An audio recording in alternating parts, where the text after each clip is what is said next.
Hey y'all, it's your girl KB back with another review for Love and Marriage Huntsville, y'all. So I started this review yesterday because this is 2 episodes. I'll be 2 episodes on these. I started this review yesterday and Melina came in here and ushered me on the way from the camera. So I said, let me just start all the way over. I don't feel like trying to figure out where I left off, looking and see what all I said, this, that, and the third. So here we are, y'all. Today has been a sick day because both my husband and my daughter have a fever. So I had to stay home from work, go to the store, get the medicine, nursing them back to health, giving her popsicles to stay cool, hoping this fever break. If not, we'll probably be, at the doctor's office tomorrow or Wednesday, whatever. Wednesday or Thursday, whatever. But these shows, y'all, everything is on break for 3 weeks because of the Olympics. So now that's what got me thinking, like, oh, okay, is that why Power just gave us a super long break anyway, since everything is on break for the freaking Olympics, y'all? I did see that Love After Lockup. I saw that that's back. So I was like, okay, cool. I'll get back into that. That'll probably be 2 episodes as well. It just depends on how many. I don't even know when it started. Is it 1 weekend or just 2 weekend? I have to check on that. But yeah, y'all. Love and Marriage Huntsville Season 8, Episode 11 and 12. We're going to start with Episode 11, Nail Raiser. This episode was pretty good.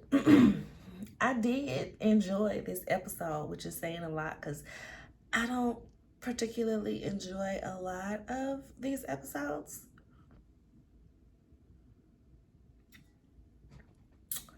Shout out to Marcel.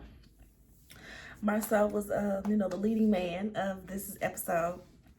And we're just going to start there. I know that's not where the episode starts, but we're just going to start there because that was the most interesting.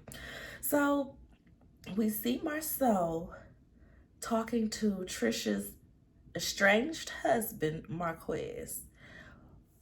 Why does everybody have an M name in this town? It's very frustrating that everybody has an M name. But Marquez, the estranged husband, him and Marcel knew each other back in the day because they both worked at the movie theater together.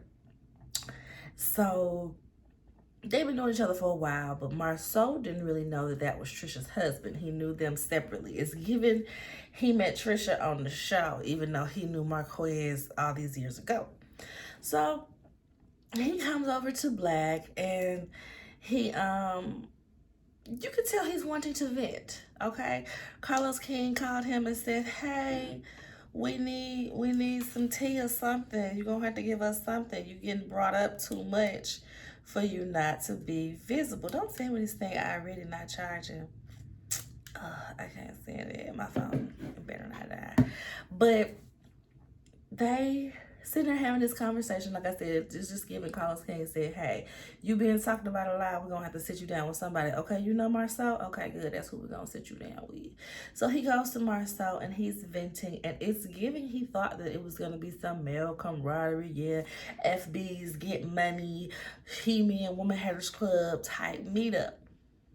But Marcel said, oh, no, sir. Oh, no. Because this ain't just about the woman, it's about the kids. Marcel is passionate about being in the house absent father, okay? Let's not forget, Marcel did not know that his son had a peanut allergy. His son was like 10, 11, 12 years old. He tried to feed that boy a peanut butter jelly sandwich.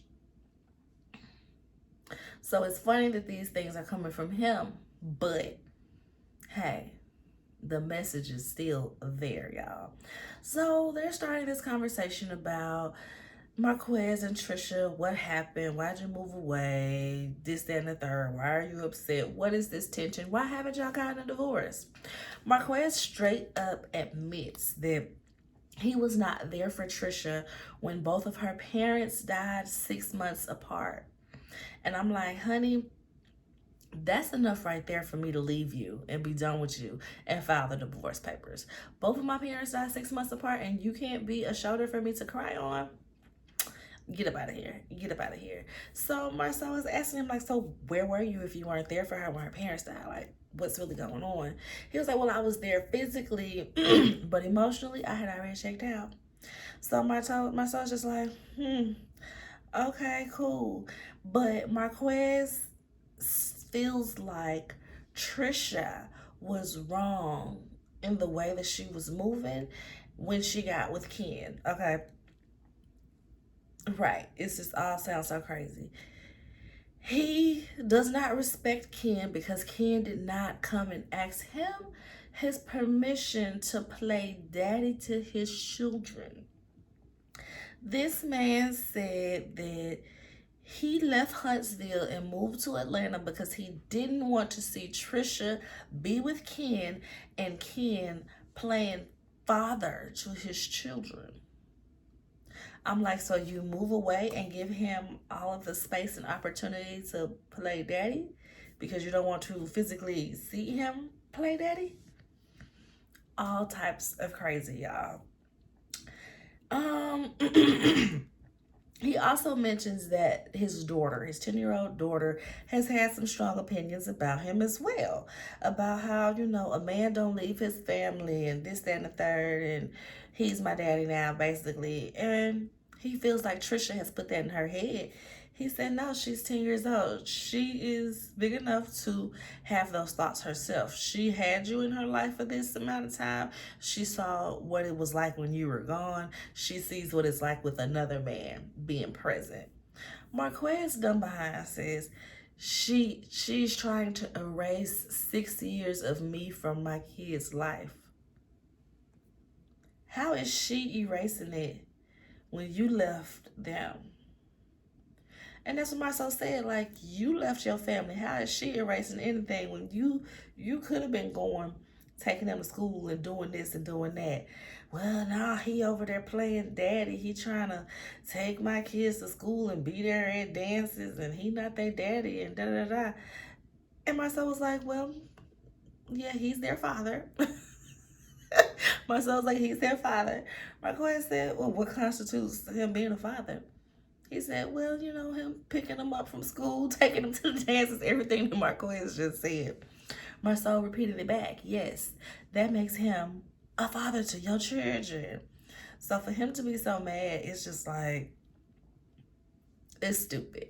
Marcel asked him, like, Marcel told him, you left your family, you left your household, you left your children.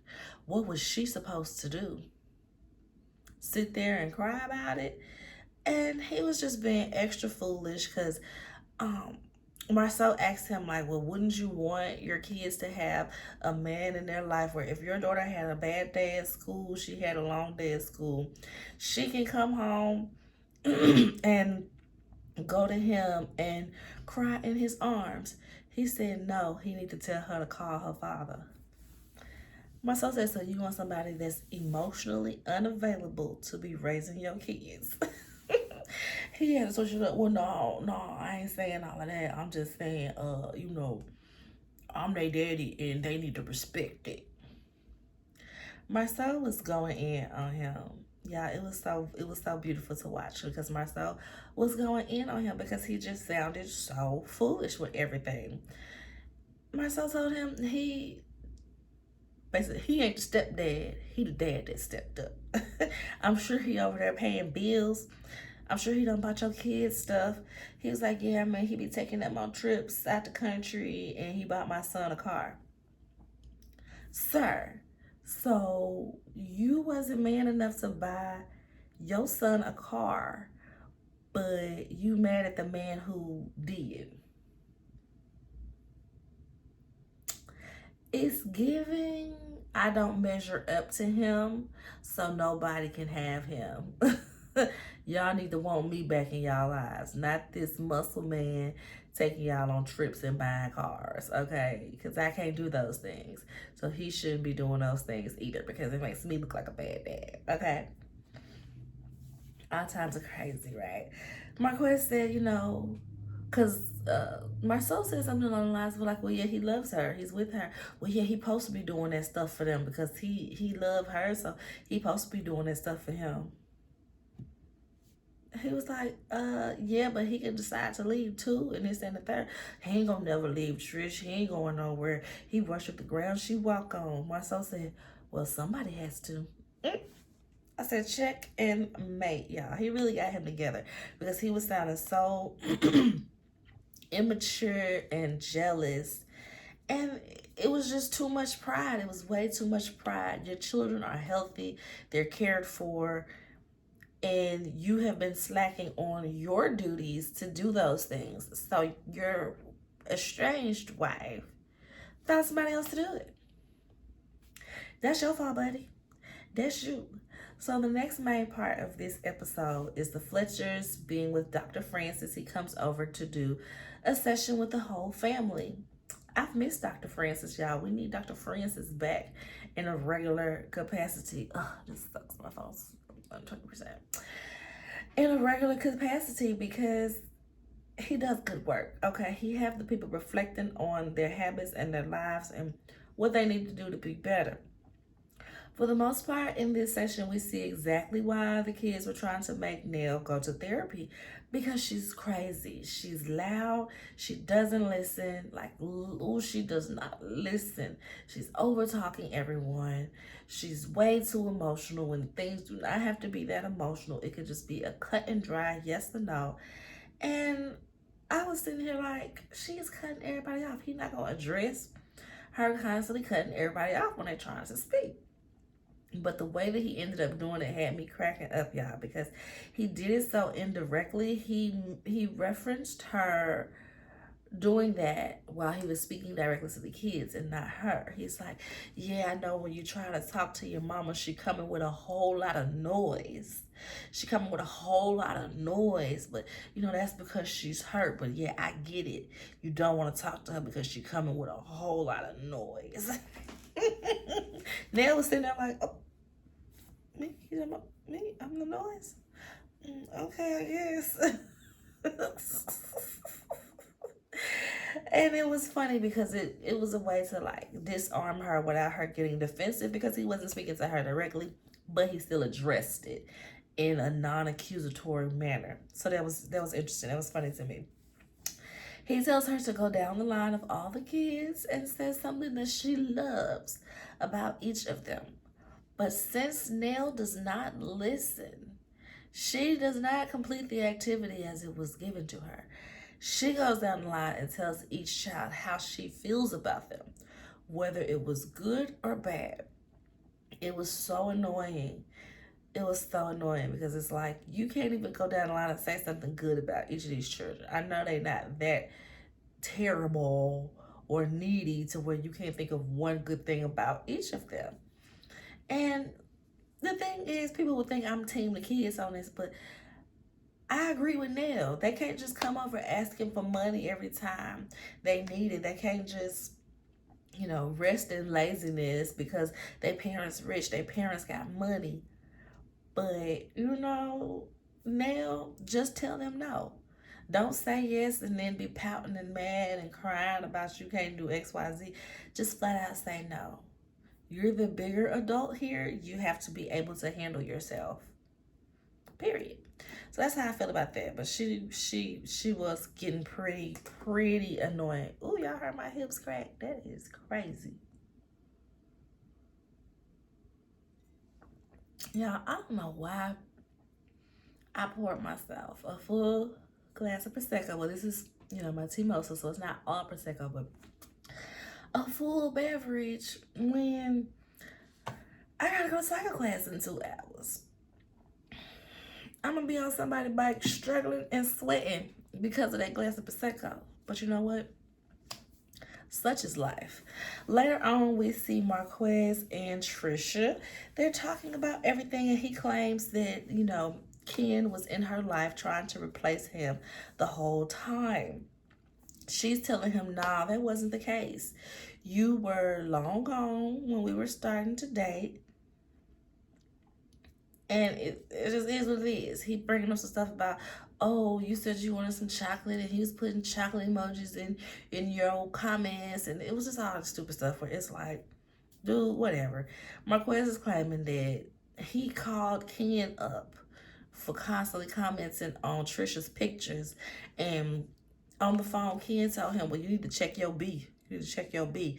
He's making it seem like Ken was being all aggressive towards him, and they was creeping and he was being defensive. But it's just like, it's really not giving that. It's really not giving that.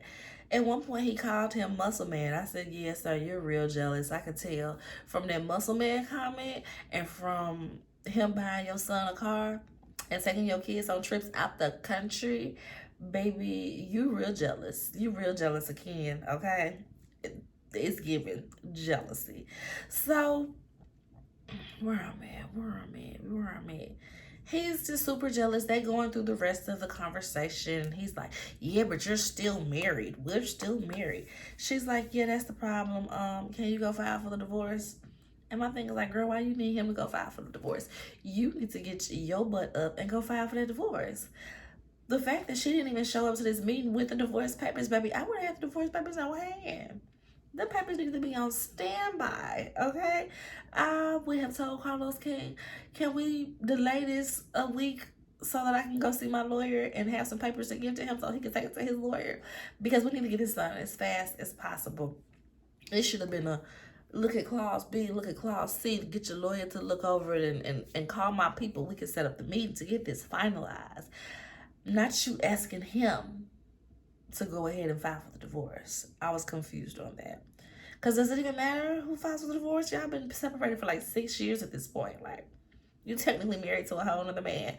Girl, go file them papers. So he says that he'll go and file the papers while he's in town.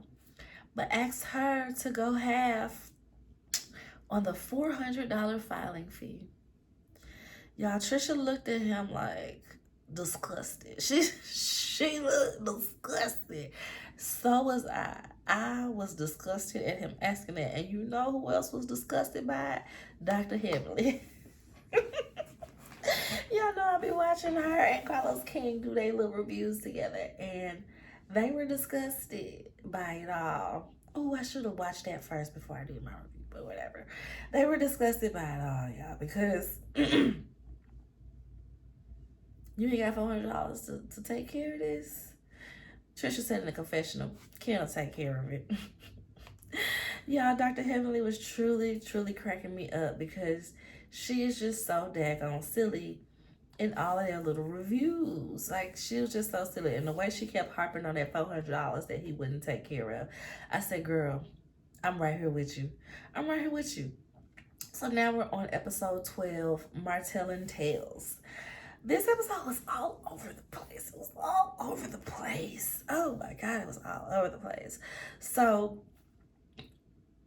as far as Trisha and Martell goes, when she was sitting with Stormy and she was first saying when she knew Martell, she said before Zaria or something like that, I guess it's her daughter, when he went to go see Stormy at the warehouse, he said she came over to the house a couple times 25 years ago. So this episode, Stormy is telling Courtney about how Martell came to the old warehouse and told her that Trisha had came over a couple of times. They mentioned Ken because, you know, the guys had just hung out. So she's like, did he tell this to Ken? He said, no, he didn't say nothing like this to Ken.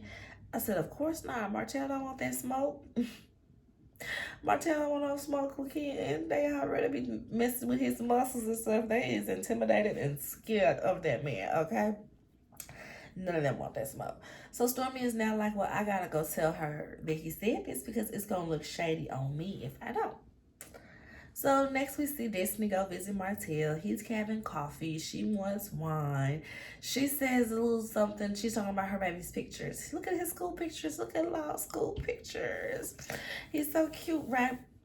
Martell gonna say, yeah, he looking just like his Uncle Martell. I don't know how that happened. Destiny looking like, what? Why would you say that? No, we ain't gonna do that. Let's not do that. Y'all ain't never beaten them allegations, boy. So he invited her over to tell her that Sonny and Moses are trying to move to Huntsville.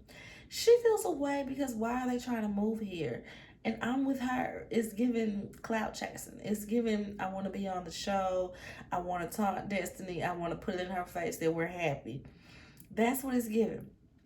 Destiny said, I date long distance, so when I break up, I don't gotta see him no more. Him moving to her city would defeat that whole purpose, y'all. Um, she's annoyed because she's just like, why are y'all trying to infiltrate my friend circle? Why are y'all really trying to move to Huntsville? And I'm totally with her because, sir, if you really liked Huntsville like that, you would have been visiting Destiny more, and you would have moved to Huntsville to be with Destiny and to start a family like I was planning. And Sunny, if you liked Huntsville like that, you would have moved there when you were producing this show. So for y'all to just be like, oh, it's just such a wonderful place to raise children, and we just want to move to Huntsville now. Mm-hmm. Yeah, yeah, yeah, yeah, we're gonna move to Huntsville now. Yeah. And speaking of when they were dating, Martell brings up the fact that Sonny and Moses mentioned that his trucking business is named after Destiny's Child and the children that they thought that they would have together. They show this unseen flashback from the house showing where Sonny is being Moses' mouthpiece per usual, and she's talking about how, yeah, his company is named after their future children. And I'm like, you should feel stupid even saying this, because up until this point, you were trying to convince us that Destiny was a side chick and she was one of many and it was all these other girls. But now you have to open up your raggedy mouth and your big forehead and tell the truth that them folks was together, so much so that they were planning to have children. They were planning to have children. So she's like, yeah, yeah, yeah, that's just one LLC. We'll start some more. This, it was like, well, why y'all even having this conversation with his wife right there? And I'm like, girl, whole time the wife the one doing all the talking, and Moses just sitting over there rubbing his chin like, ooh, that's a nice house over there, huh? He said, the school down the street. Ooh, y'all, they about to expose me on TV. yeah, that's the daycare right there. Nice daycare, Fletch. He is just over there like so uncomfortable. And it was just such a ridiculous conversation to have. And I'm like, how did y'all even get to this conversation? What is that? I got so much stuff back here, y'all. Just don't pay no attention to it. What is that? Like, it was just ridiculous. It really was. So a quick little side scene that we see is Tisha and Marcel dealing with the temporary closing of Black.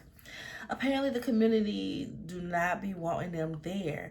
And I'm like, I'm wondering if it's because of like building code violations, because it's so small in there.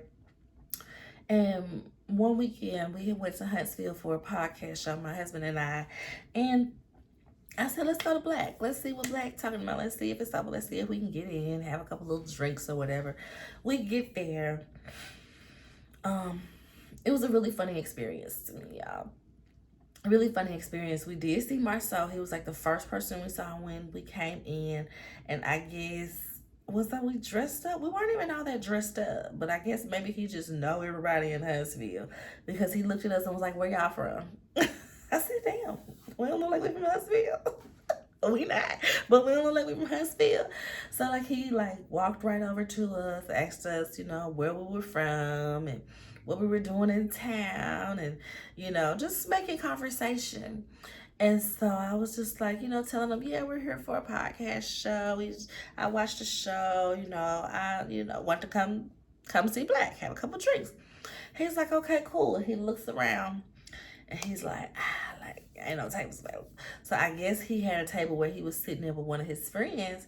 He goes over, talks to the friend, and it's like, hey, get up, let these people sit down, basically. Like, they out of towners. I don't need them going back to Memphis with no bad reviews. It's basically what he said. So he makes his friend gets up. He gives us the seat, but doesn't send a bartender over. We're waiting for forever for a bartender. I finally say something. I'm a very blunt, straight to the point type of person. So I was like, hey, Marcel, You gonna send somebody to take over our drinks, take our drink order? You gonna take our drink order? He was like, no, I'm not gonna take our drink order. I said, well, somebody has to take our drink order. If it ain't you, then who? If it ain't you, then who? If it ain't you, then who? Okay? So he looked around again and was like, dang, you might be right. Okay, what y'all want to drink?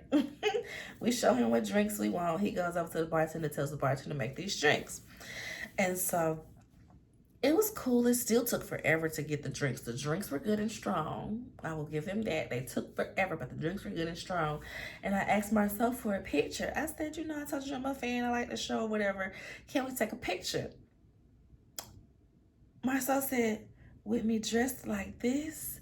He had on like a flannel shirt, some jeans, and like a hat. I said, Marcel, you're always dressed like this. My husband looked at me like, girl, did you just say that to this man's face? And he just kind of looked at me like, okay, you got a point. And he just leaned in for the picture and we took the picture. But I say all of that to say it is small up in there. And we went on like a Thursday night and it was packed. It was packed. So it's truly not that much room. Like you walk in, it's like a hallway to the bathroom. It's like a little tiny little, like as big as this desk worth of free space for people to just kind of hang around. And then the bar is right behind that space. And then it looked like it had like a little, like a sit down, maybe where you actually smoke the cigars type of room. And then on the left side was like where the chairs were. But it's small up in there. And like I said, we was on a Thursday and it was packed. He had to get up from the table he was at to give us his table. So if it was like that on a Thursday with nothing happening in town, I could not imagine what it's like on homecoming weekend. Because I think that's when they said this was, like, trying to shut us down at the beginning of the homecoming weekend and da-da-da-da. I said, the community is tired of y'all. They tired of the noise complaints. They tired of your patrons parking everywhere. Like, yeah, it's in a little strip mall. And I think they do own the whole strip mall. But it's like, if it's other businesses there, they need their parking too. But it was so small up in there, guys. So I'm really guessing that that's one of the offenses, because Tisha said they've been complaining for many reasons. I said, not that y'all giving them many reasons to complain. And it was also something about some taxes. They didn't know that they were supposed to pay these extra taxes, and that was an issue. I guess the noise is an issue. The parking lot is an issue. And y'all, when I was watching Carlos King and Heavenly Live, this was so funny because Carlos King, he was so passionate, y'all. He was looking like he was about to cry. He was like, I just can't stand when black people try to ruin people's businesses just for parking or just because stuff is too loud. And it just makes me so sad. And then you just hear him and Heavenly like bust out laughing. I be at work watching most of my YouTube stuff, so I wasn't watching it. But the way they bust out laughing, I had to see what Heavenly dumb self did, because I was like, did she make a face? What happened? So I looked. Yeah, Heavenly had on one of them wig hats. Heavenly had on one of them hats that had like the hair coming out the back, right? And so as Carlos is about to cry, it just makes me so sad that black people want to ruin other people's business. Heavenly snatched her hat off and was scratching her head like she was so confused. And when Carlos noticed that he bust out laughing, she bust out laughing. She said, boy, you making my damn head itch.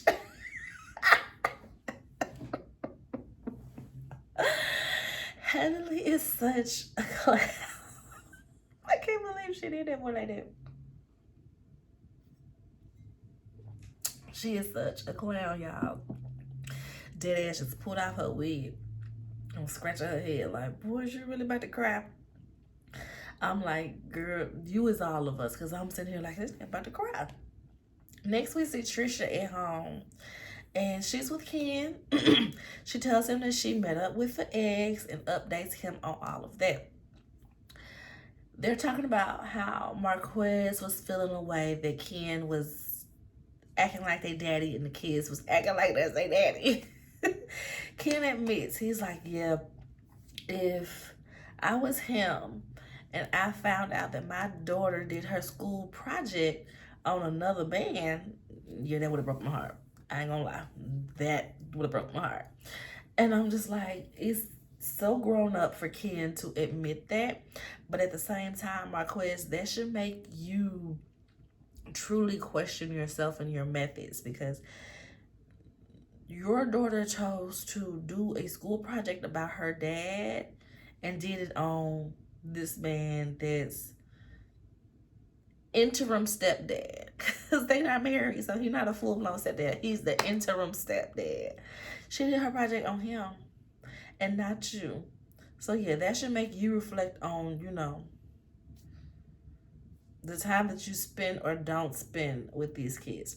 But that's what Ken says as well. He needs to be present so stuff like that don't happen. Like, you got to be a dad to be treated like a dad. Ken is like, I'm not trying to take his place. I'm just here doing what's supposed to be done for these kids. Like, whatever. Did I talk about this? I missed over this. So let me go back.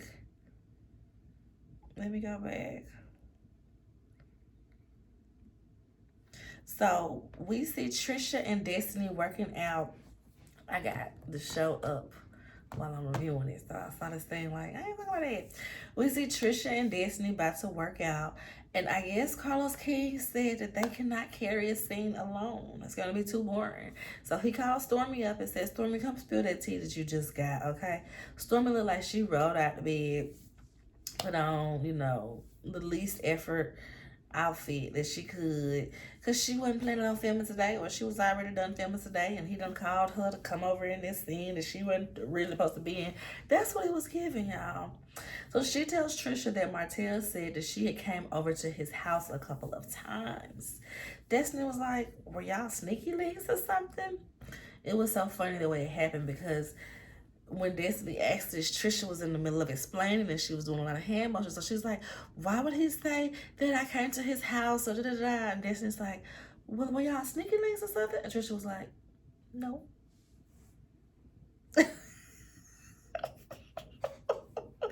It's given when you ask a kid that they potty on themselves and they be like, no. Or the blue marker girl. Remember the blue marker girl? You roll on your face with all this blue marker? What marker? I don't have a marker. It's still in your hand. Oh, I don't know where this blue marker. That was Trisha, stuck with the blue marker in her hand, still talking about no. So she's trying to explain herself. She's saying that he invited her over to his house, but she never made it over there. So they're like, well, why would he say it if it didn't happen? And, just kind of having that little conversation around that. Oh, that's so weird. Why would he lie like that? You sure y'all wasn't sneaky links? So what you mean he invited you over, but, this, that, and the third. It was just a really, a really dumb conversation to have.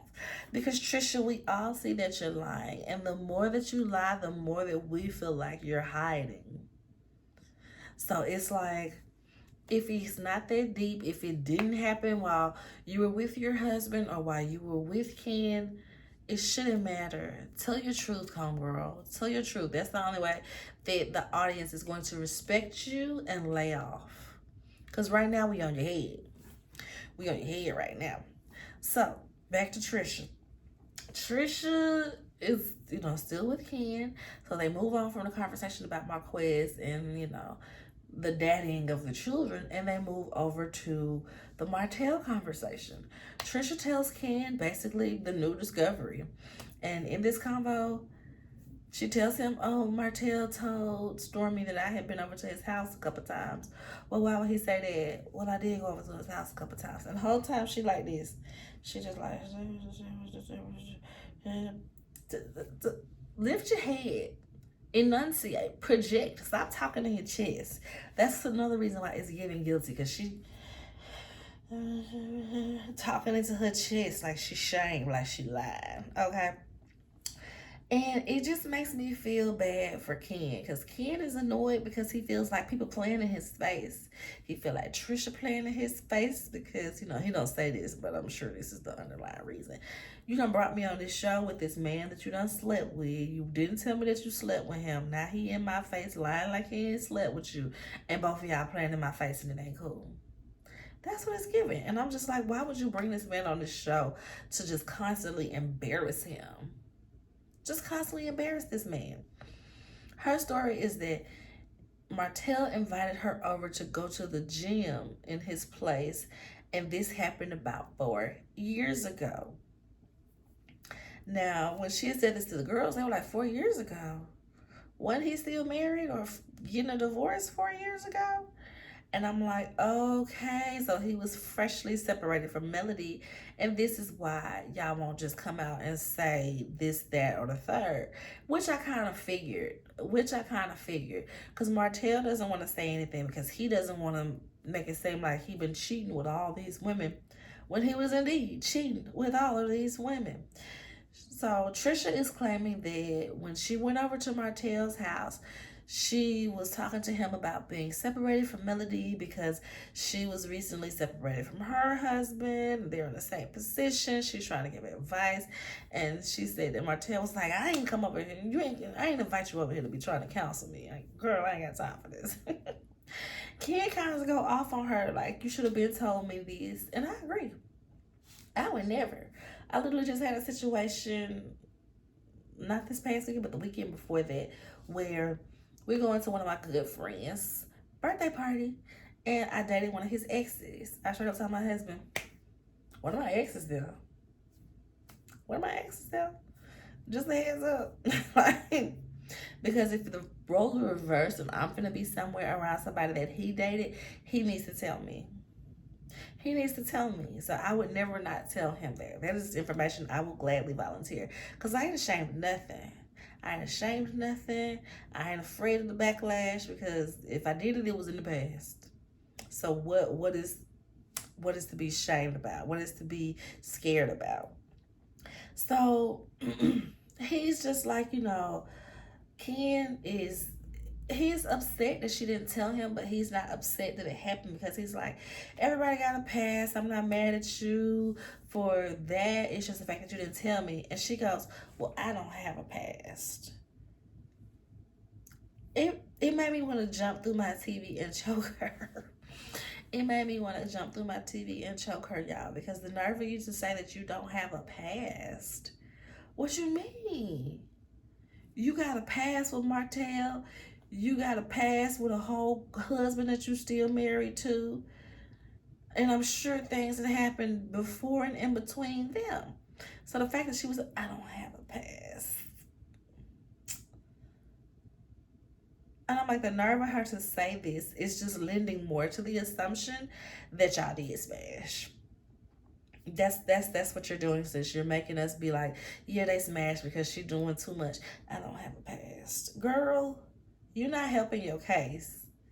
You're not helping your case, especially when she's telling him that she was, like I said, she was just hanging her head hollow and I don't have a past. I mean, I did go to his house. Pick your chin up. Your head shouldn't be resting on your chest when you're talking to people. Pick your face up. So that was these episodes, y'all. It was a mess per usual, but it got some good mess. I think when I saw the previews for, not the previews, but like the YouTube video for Carlos and Heavenly's live, I think they talked to Trisha. I don't know if they talked to Trisha or if Trisha posted something online and they're replying to that or whatever, but we gonna see. We gonna see because Trisha be lying and she don't enunciate and it annoys me. And why y'all bring her on the show? Like, Love and Marriage Huntsville is starting to, it's just grasping for straws. It's grasping for straws. Somebody online said, dang it, I never thought I'd say this, but I want Tiffany back. Tiffany would have got to the bottom of this within 3 episodes. Tiffany would have asked so many questions, she would have been to the bottom of this in 3 episodes and it would have been done with. Okay, I said, when you got a point, you got a point. But that is all for now, y'all. Like the video, make sure you thumbs up me, subscribe to the channel if you haven't already, share it with a friend who watches Love and Marriage Huntsville or used to watch Love and Marriage Huntsville, because we know how that goes. Comment. Let me know what y'all think of the episodes. Do y'all think that Trisha was like this with Martell when he had freshly separated from Melody, and that's why they not saying something? Cause she don't want to look like a 304, and he don't want to look like a crazy serial cheater. Cause that's what it's giving. But all right, y'all. Let me finish up this Prosecco before I go sweat it all out of this cycle class. So I'll see y'all later. Bye.